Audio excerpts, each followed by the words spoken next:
Hi dears, കേളി പുഷ്പം novel തുടരുന്നു. രഹനയുടെ ക്ലാസ്സിൽ അധ്യാപകൻ എക്കണോമിക്സ് ക്ലാസ് എടുക്കുകയാണ്. ഒരു വെളുത്ത സുന്ദരൻ അവളെ തന്നെ നോക്കിയിരിക്കുന്നുണ്ട്. പെട്ടെന്ന് രഹനയ്ക്ക് തല കറങ്ങുന്നത് പോലെ തോന്നി. അവൾ ഡെസ്കിൽ തലവെച്ച് കിടന്നു. സ്കൂൾ വിട്ടപ്പോൾ മറ്റു കുട്ടികൾക്കൊപ്പം അവളും ഇറങ്ങിയോടി. കിഴക്ക് വെള്ള കീറിയപ്പോൾ രഹന എഴുന്നേറ്റ് സ്കൂളിൽ പോകാനൊരുങ്ങി. ബസ്സിൽ കയറി. ബസ്സിൽ നിന്നിറങ്ങി സ്കൂളിലേക്ക് നടന്നു. അപ്പോഴാണ് തൻ്റെ പുറകെ നടക്കുന്ന ഇംഗ്ലീഷ് അധ്യാപകനെ രഹന ശ്രദ്ധിച്ചത്. ഇയാളെന്തിന് തൻ്റെ പുറകെ നടക്കുന്നു? രഹന ചിന്തിച്ചു. രഹന എന്നാണല്ലേ പേര്? ഇംഗ്ലീഷ് അധ്യാപകൻ അവളോട് ചോദിച്ചു. അതേ മാഷേ, നന്നായി പഠിക്കണട്ടോ.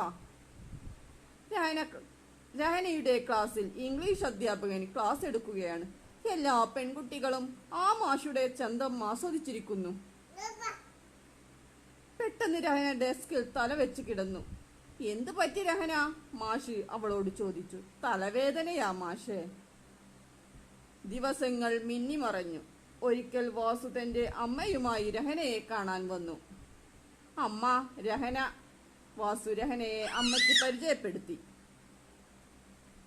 വാസുവിന് എപ്പോഴും രഹനാന്റെ വർത്താനാ. അപ്പോ ഞാൻ വിചാരിച്ചു അവളെ വന്നൊന്ന് കാണാമെന്ന്. വാസുവിന്റെ അമ്മ പറഞ്ഞു. രഹന പുഞ്ചിരിച്ചു. വേർപാടിന്റെ വേദനയോടെയും പരീക്ഷയുടെ വേവലാതിയോടെയും കനലരിയും മാർച്ചെത്തി. SSLC +2 പരീക്ഷകൾ നടക്കുന്ന കാലം. പരീക്ഷ കഴിഞ്ഞ് പുറത്തിറങ്ങുന്ന രഹന ജംഷീറിനെ കണ്ടുപിടിച്ചു. ജംഷീർ? ഞാൻ ജംഷീർ അല്ല, ആ പയ്യൻ പറഞ്ഞു. തുടരും.